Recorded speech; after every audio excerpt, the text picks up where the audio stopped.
is I, Nathan Ward, co-host on Family Tree Talk, and with me as always is... Helen, Tovey. Hi, Nathan. It's great to see you. Yep, you too. Ready for some more Family Tree ramblings? We definitely are. We've got some really important things we need to help somebody out with, first of all. Really? Yes, because it's a podcast listener and they have tuned in recently. It's Chris. He emailed us the other week, giving him another shout out because what he's saying is so useful and relevant, I think, to lots and lots of people. So he found it really exciting how excited you were when you got your DNA results back. You know, that kind of tantalizing moment. You've taken the test, you've last taken the plunge, getting the results back, and then you're thinking about your tree in the meantime. So Chris has been doing his research for a long, long time. And he's got his research on his computer. And then he's thinking maybe he needs to have a version of his tree on Ancestry. Right. And so he had some obstacles though. And I was like, Chris, don't panic. They're not obstacles. So we just need to help him out with that. Is that okay? Yeah, that sounds good. And I'm telling you because in case it's useful for you to know as well, because when you do DNA tests and you tell other people about it, and then before you know it, someone's asking you about it, aren't they? That's happens to me anyway. And I'm like, oh my goodness, I have to find out the answers. Yes. I mean, people shouldn't ask me about DNA, but yes. They shouldn't ask me either, but people do. And if they do, we want to be able to try and help them as best we can, don't we? So I'm just going to scoot over and pull up Chris's very, very useful points. So he's got his tree on his computer. He wants it to upload it to Ancestry, but it's got a large number of people in there, like a couple of thousand people. So his first worry is he's really worried he's going to get too many hints. So we have mixed feelings about hints, don't we? But do you want to chip in there with any thoughts about hints? I've got too many thoughts about hints. Yes, I love them. Yes. But I have to say, you're making me love them. I've only just had another good hint discovery this morning, even with my family history. So I'm just like, okay, hints, all is forgiven. But I know what Chris means. They can be a bit uncontrollable. They can be a bit overwhelming because you get so many of them. And they can be a bit distracting if, like me and you, Nathan, you've got a specific goal you want to do. And then there's all those hints going, cheek, cheek, cheek, cheek, cheek, making you want to look at them. So the first thing is to tell Chris and anybody else who feels like the hints are cluttering up their head is that you can turn them off. You just go, no, I don't want you. Yeah? Yeah. That's pretty good to know, isn't it? Because you can turn them back on again. So it's not a permanent, reckless decision. It's just a temporary brain clustering solution. Yeah? Yeah. Okay, so just quickly, because we do try and be a bit practical, if you do want to turn your hints off, just go to your Ancestry, so ancestry.co.uk or .com or whichever one you are, go to trees, scroll down to create and manage trees. I'm just talking you through the menu. And then you'll see your tree. You might have a list of trees if you've got more than one. Over on the right-hand side, press tree settings. And then your tree settings page will open up. And on the right-hand side, it'll say hint preferences. Manage your hint notifications and member tree hint settings in site preferences. So you press the little link for site preferences. And then you scroll down the page and eventually get to a little panel called hint notifications. And here you can decide, do you want to have tree hints from member trees? You can turn that on and off. A separate decision. Do you want to have hints about potential relatives not yet in your tree? You can turn that on and off. Those decisions that you make about member tree hints and potential relatives not yet in your tree, as far as I understand, they're going to apply to all of your trees. So if you've got 5 trees on Ancestry, all of those trees are either going to have the hints or not have the hints. Another thing to help with your hint decluttering program, if that's something you need to do at the moment, is there's another option which says new hint indicator at top of page. So you click this, and then that's when you've got those granular options. So you can decide for each of your trees. So for my main tree, I do want to have the hints, and for the other trees, I don't, or whatever it is you want. You can just pick and choose. So that's kind of nice having that control. What do you think about all that, Nathan? Oh, that sounds good, yeah. I mean, on a general scale, I think the hints actually don't get in the way that much, do they? Like, because each bunch of hints is actually tied to one particular person. So, I don't know, let's say, for example, every person on your tree might have 10 hints. It's on that little box that you click. They're not like thrust in your face, are they? It's just, if you don't like, well, I'm in the green, but I know like people on the phones don't like the little red dots saying they've got a notification.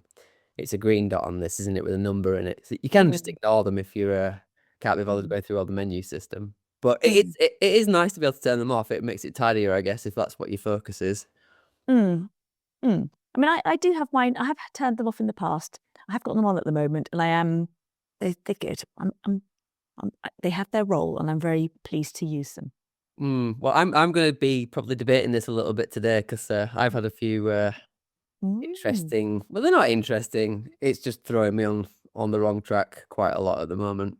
Can you hold that thought while I quickly finish off with Chris so we don't Of forget to help course. him with his other two bits?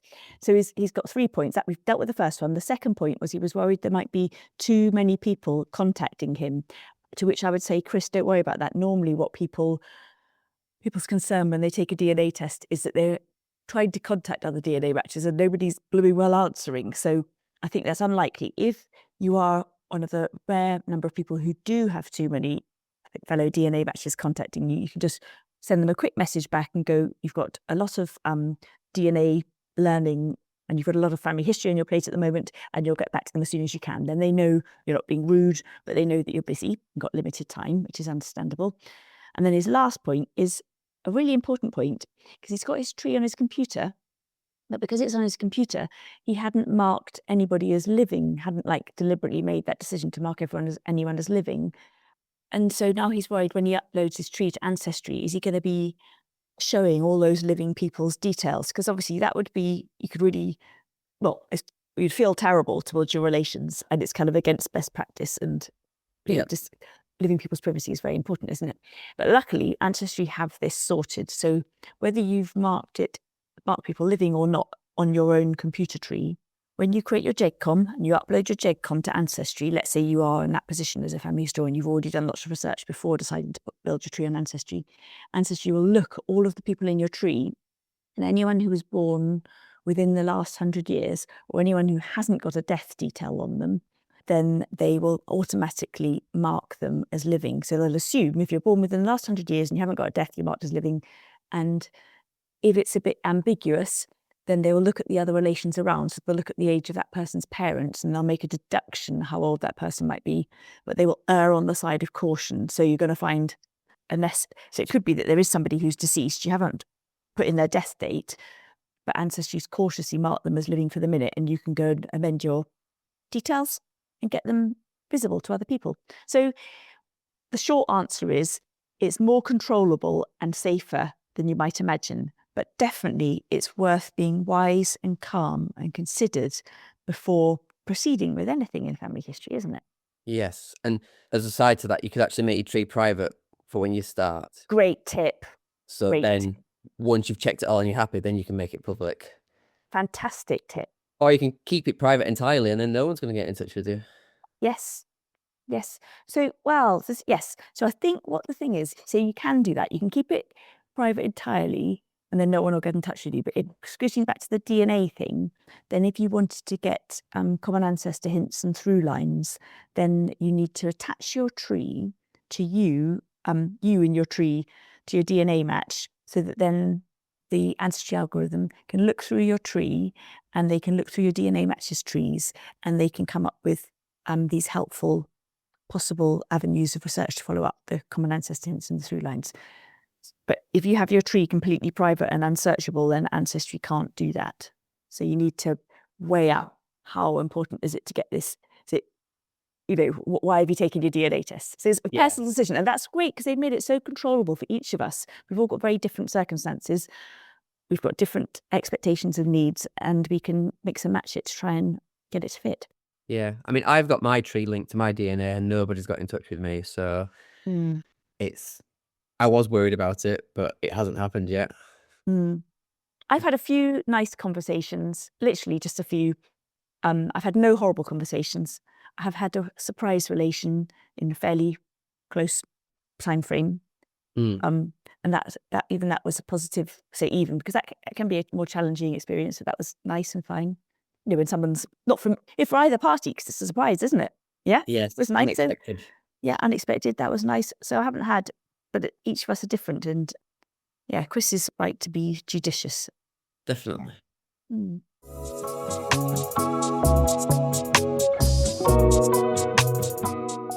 Okay, over to you now then, Nathan. Right, okay. Well, I mean, I don't really have too much to say beyond what I was doing last week. I'm still carrying on with my searching for my third time's great-grandparents. and I have kind of finished all of them on my maternal side now. Mm, So I fantastic. think I've got 5 or 6 to get on the paternal side. Mm. But the last one that I was trying to get, and I have got it, but I'm not happy in the way I've got it. Oh, interesting. I can't quite quantify. No, okay, let's say it's Isaac Wood, who is well, it must be my second time great grandparent. No, it's not. He's my third. It's his wife, and I have his kids, and he has got a gajillion kids. 1, 2, 3, 4, 5, 6, 7, 8. He's got 10 children.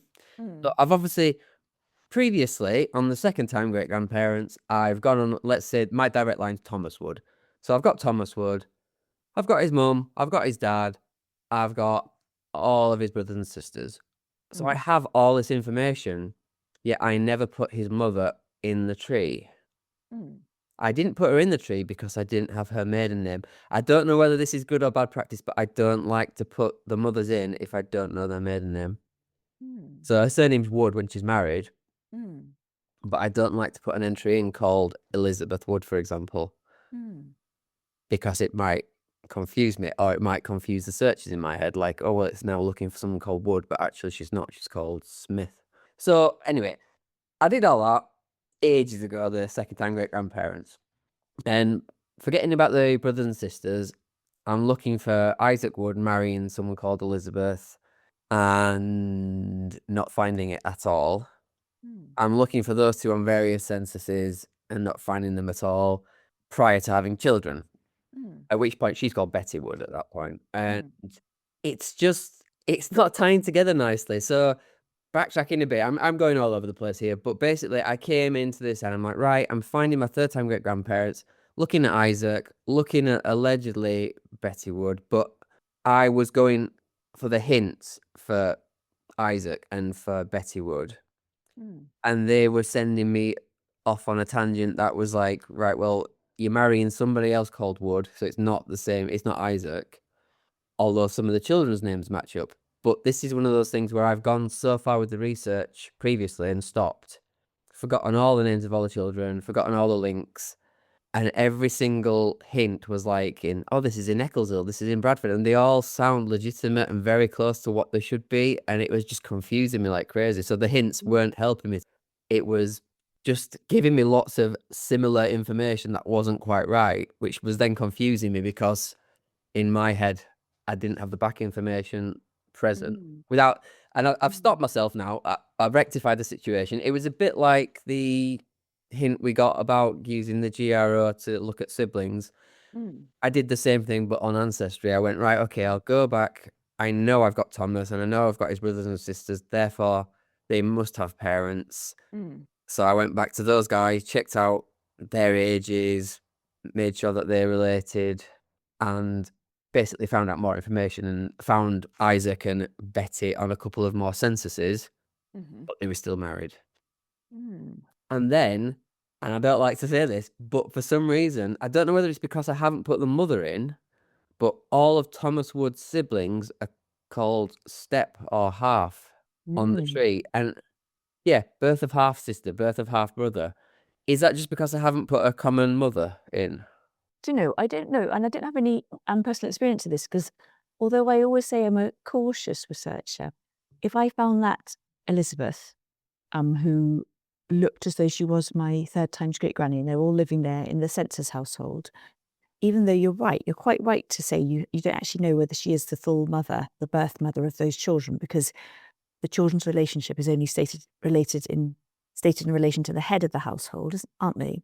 Hmm. So I would have still put Elizabeth into my tree, but I would have just left the surname field blank, just to help me that I have found her a little bit, or I found someone who is definitely Isaac's wife, and then, or definitely Isaac's partner or spouse, whichever word you want to use. You haven't got proof of their marriage yet. So as the data gathering bit, I would have put her in there, and then I would have thought, right, we really need to build this out. We need to get those birth or baptism records for the children. And I think are you still within the civil registration period for these children? 90, sorry, 18. 57 is the first. Perfect. Yeah, lovely. So you can get birth certificates for them all and find out what their parents' names are, because you're perfectly right, you could be looking at a blended family, and Betty Elizabeth could be a second spouse. And so that has an impact. It means on the date span you're looking for a marriage, doesn't it? Let's say she could potentially only have married your three times great grandpa a year before the census, and so you're going to be looking for a marriage there. So if you don't know the actual birth mother of those children, which you're right, looking at the census, you can make assumptions, but you don't know that until you've built out further facts, do you? I mean, I don't think that it is a blended family. I just think the way that I've built it, it's decided that they're all half. Because she is present on the census with the kids from like the 1861. So obviously, like Thomas is then, what is he? He's 4 on that census, and then his brothers appeared and he's 2, and then the next census along, suddenly there's another 3 kids. Do you mind mucking around with your tree a bit? This is not a secret ploy to sabotage your tree score, right? Oh, well, I was just going to ask that question. Because otherwise I can muck around with my tree.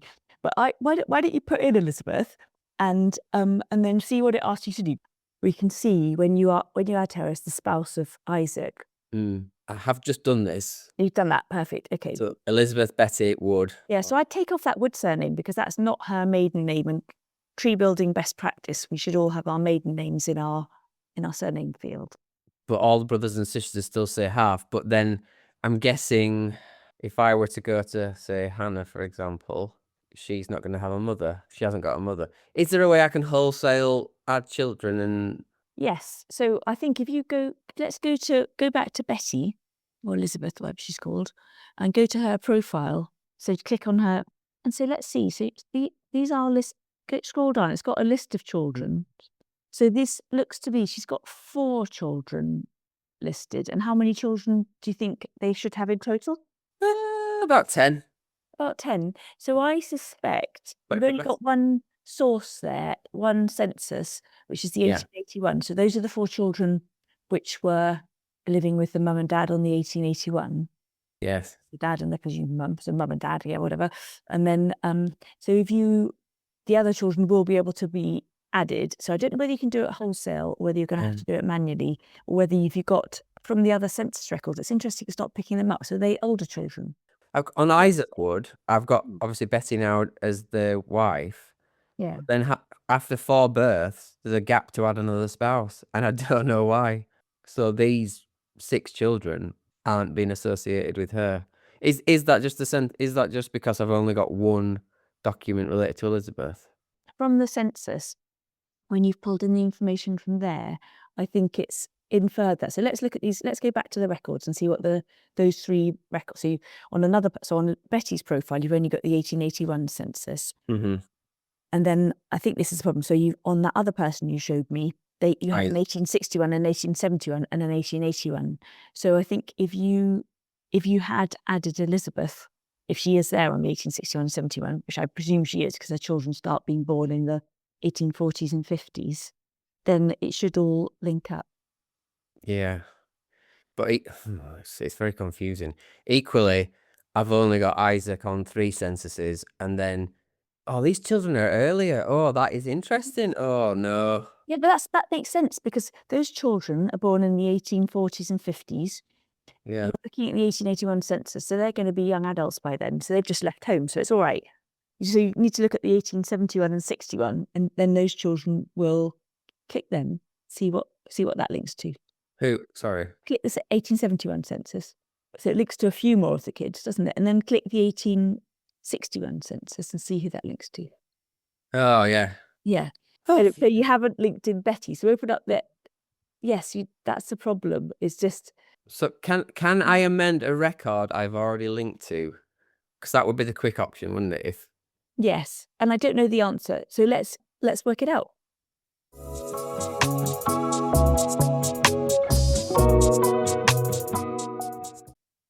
Right then, we're back.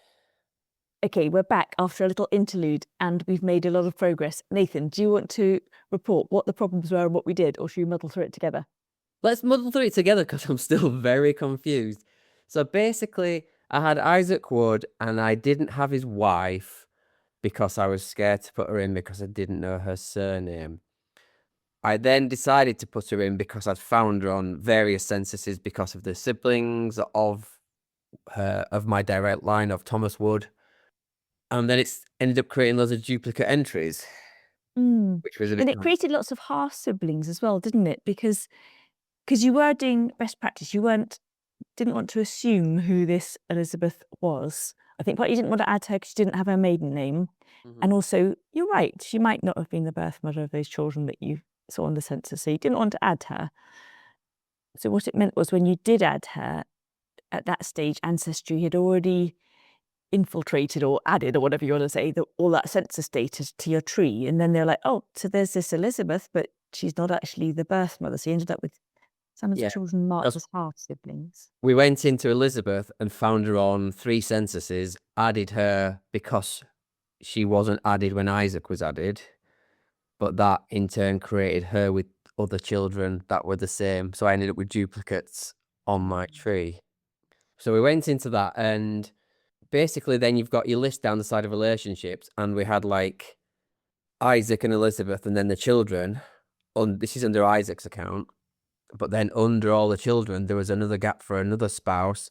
And then there were 4 or 5 repeated names, which were the alleged half, but they were the duplicate children. So I just literally gone in to each profile for the duplicate children and deleted them. So that was good, deleting them. And then we did do a merge, didn't we? Because our initial tactic, it's my fault, said, right, merge these people, which is a good idea in some ways. So do you want to talk people through that? Because knowing how to merge people when you do end up with duplicate people in your tree is handy.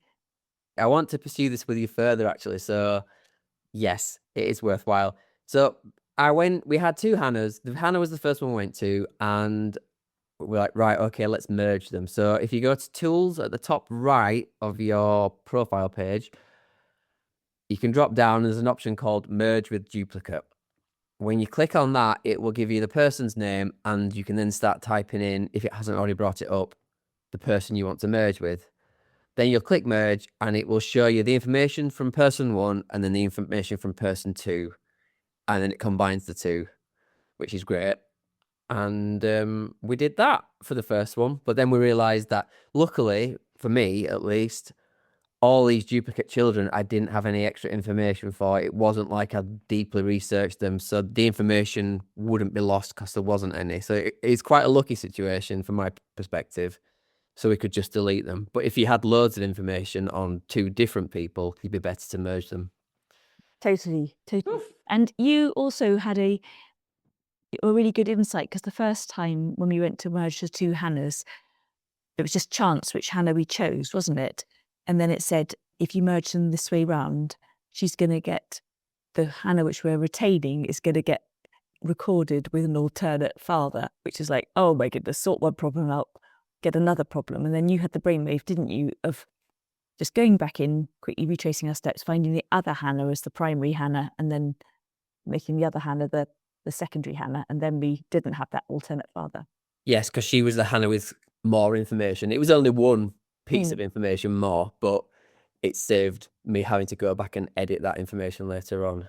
And I'm sure it would be quite simple. You just go into the relationship editor, don't you, and make it the primary as opposed to alternate or secondary. So it's not that tricky to do, but I've avoided that.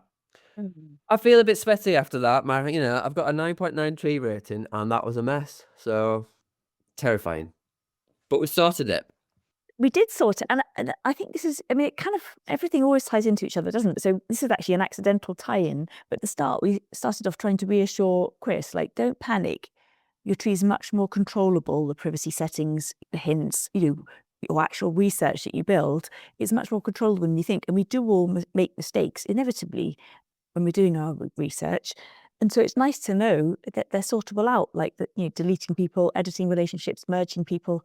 This is really handy stuff that we can make use of. Yeah. Especially if we're in competition with Nathan, want to get our tree score up. We don't it's good practice in the end as well, isn't it? It's like, I'm going to try to tie this into tree score because I was going to talk about this today and it does relate. So this is fabulous. Again, it's all circular. So my tree score went up by 1 point or 0.1 point, so it's now 9.9. And we talked about this last week, so we said we'd look into what you actually have to do to get your tree score higher. Apparently, you can get to 10, and when you get to 10, it changes to the word elite, which I'm very excited about now. So ways to improve your tree score are to add official sources linking birth, death, marriage, or census records to all individuals, which you should be doing anyway. Remove tree-only sources, so replace any citations from other people's trees to actually the primary records instead. That apparently will help you. And the third one is to merge duplicates. They seem to be the things to look at, and obviously we've just merged duplicates for me there. But I had a quick look at my tree the other day, and it said I've got potentially 24 duplicates, which upsets me quite a lot. But equally, how do I find those duplicates? Do you have any idea? Yes, I've actually just been having the same problem. And so I was on my tree and I was looking at my tree score. Not that I mind about my tree score at all, but I just thought I'd just have a little look. So in there, it was telling me that I had possible duplicates as well. So how I found it was, so you could click on your tree score, and then at the top is the tree checker where you have the drop down arrow and your number. So mine's 8.9, so I've got to hurry up and catch up with Nathan. And then it said I have 35 possible duplicates, which I was a bit not wildly happy about. Anyway, I clicked on the first one of these. So I don't have Pro Tools. Sometimes I do have them, sometimes I don't. At the moment, I don't have Pro Tools, so I can only see 3 of the people. But it just lists the possible duplicates. So you could find the duplicates that way, or that's the 3 errors that it was showing up for me. Another thing is if you go find in tree, so you can search on people's names. Yeah. Okay, so you have to do it quite manually then. There's no List of all people. Click list of all people. That would be better. So then you're not doing it manually, because you're right, with that family, the Wood family that we were just looking at, then you knew it was a short list, wasn't it? Whereas if you've got all your hundreds or thousands of people in your tree, so go find in tree, right. that will pop up on the right hand side, click down to list of all people, and then I guess it is manual because you're looking down the list. Well, that's okay, isn't it? That's fine. Yeah, it's just quick access. I also worry about floating people. Like, I did have one very early on when I first started my tree, and I sorted it out. But for the life of me, I can't remember. Is there a way you can see people on your tree that aren't attached to anybody? Well, I mean, if you, again, I don't know how you go about it. So it's quite a normal thing to have floating people. Let's say it's kind of traditional in DNA research. So you might be having your DNA research tree, and so you're building lots of mini trees in there, because it's a good way to see if there are overlaps between some of those different DNA matches trees. But you would know that's a kind of conscious decision to add them in there as and make them into floating people by removing their relationships. So I don't know how you would actually find them otherwise, because how you'd see them is you would click, let's say you went to the list of all people and you knew what their name of the floating person was and you clicked on them, then they would appear with their little floating tree. Whereas when you're just looking at your main tree, they're just not going to show. So I don't know, that's not helpful. No, I don't have an example, and I don't even know if I've got any floating people, but I often worry that I don't have people attached. Ages ago, when I had to cull off my branch, then I didn't actually delete it. I just unattached it, so it's floating there. But when I go in and look at my main tree, I don't see it, but it's there, kind of hidden. So that if at some point in the future I attach that branch to my tree in a slightly different way, because I feel sure it's going to be released in a different way, then I can just easily do that. So sorry, I don't know the answer, Nathan. It's all right. I'll do some research on that myself and see what I can come up with. Yeah. Cool. What I would say with the Ancestry hints, so I happily had somebody in my tree, and then I happily had somebody else in my tree, and I was quite happy that they were 2 completely different people, because they had completely different first names, and I was busily building one of them and building the other one. And I had, and I should have thought about it because I didn't have the full information, the full timeline for either of them. I had this early part of one person's life and the later part of another person's life, and they had their different first names. And then Ancestry threw it up. That's how I found it. That was the thing I found this morning, was just saying, hey, I think these people are duplicates. And then when I looked into it further, I was like, oh, they are absolutely right. It is a duplicate. Yeah. My dad had told me years ago that one of our relations, so my great granny's nephew, had been killed in the Second World War. And I know that on the morning my dad got married, he went to the church where they had a list of everyone who died. It was an RAF church, and he looked him up in the memorial book. So I remember my dad telling me, and I remember his name. His first name was Hugo, and so that just kind of stuck in my head. So I just added it as Hugo, but then Hugo was just his nickname. Yeah. So then by the hint this morning from Ancestry, that made me go and look him up on the Commonwealth War Graves, find out the full details of him. And because it had his parents listed by chance, they didn't all have that, then I was like, right, this definitely is the same person, because my Hugo has the same parents as this other person in my tree. Yeah, I should have put it all together. It's kind of a really silly mistake to have made. Anyway, sorted now, thanks for an Ancestry hint. It's not a silly mistake. You just get lost in it, don't you? Sometimes you just like take those names as fact, and like even with me with this Elizabeth and this Betty thing, it's obvious and simple, but equally you can forget the most simple task when you're just looking for a direct fact. Interesting.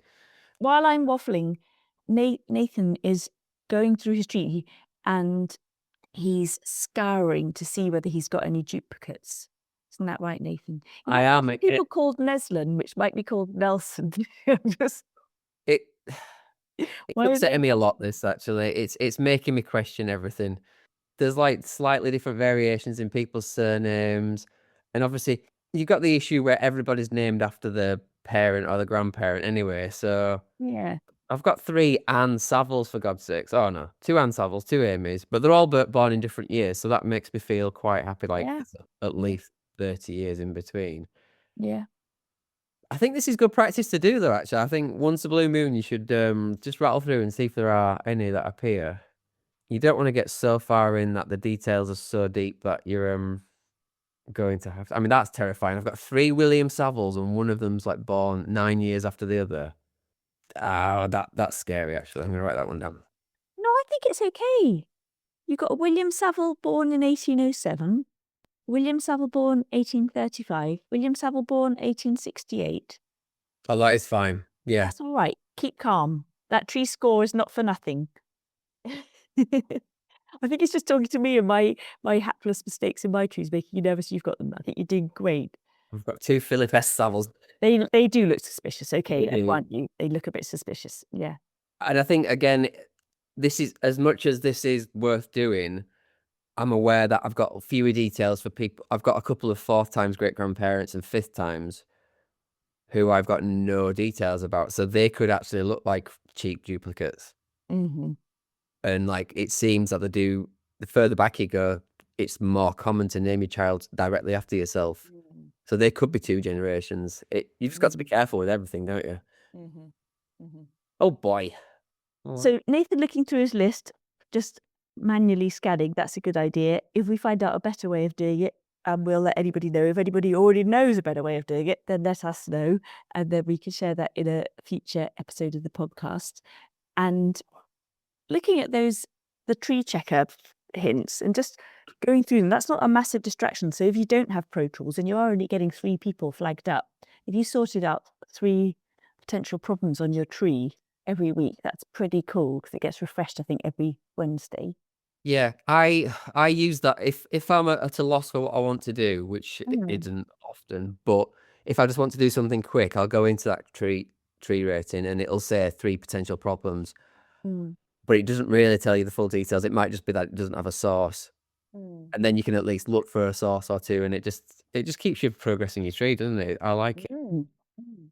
And that's interesting as well, that when you read about the criteria for getting a good tree score, and if your only source for a piece of information is somebody else's tree, it's saying okay, you need to actually find out a historical record to back up that information, not just have somebody's tree. And that's really interesting that our Ancestry, they have determined that themselves, that people's trees aren't a good source. So I kind of feel like we all owe it to ourselves and each other to really try and sort out these problems on our trees, because we kind of bemoan the ease with which digital trees get copied and copied, but it is us doing the copying and us making the mistakes, and not to let, it's kind of got to be a team effort, I think, all of us.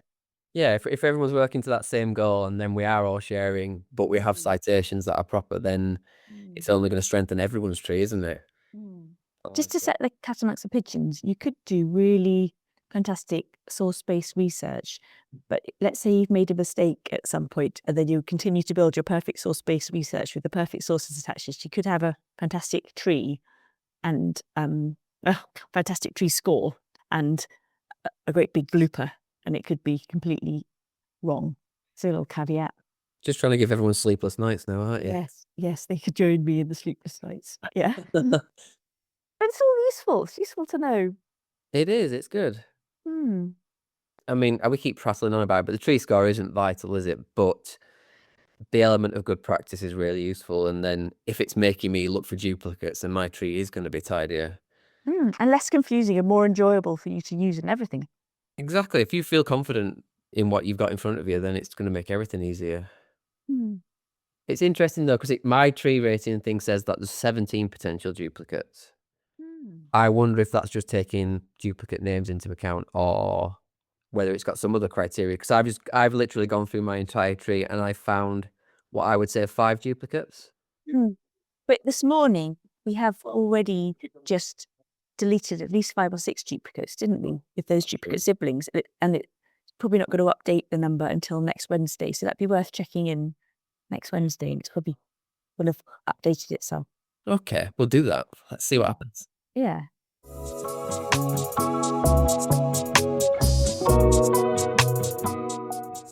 Nice. Anyway, I feel like I've hijacked that. We're going to talk about your research. No, well, so what have I been doing? I've just been carrying on doing my forward building.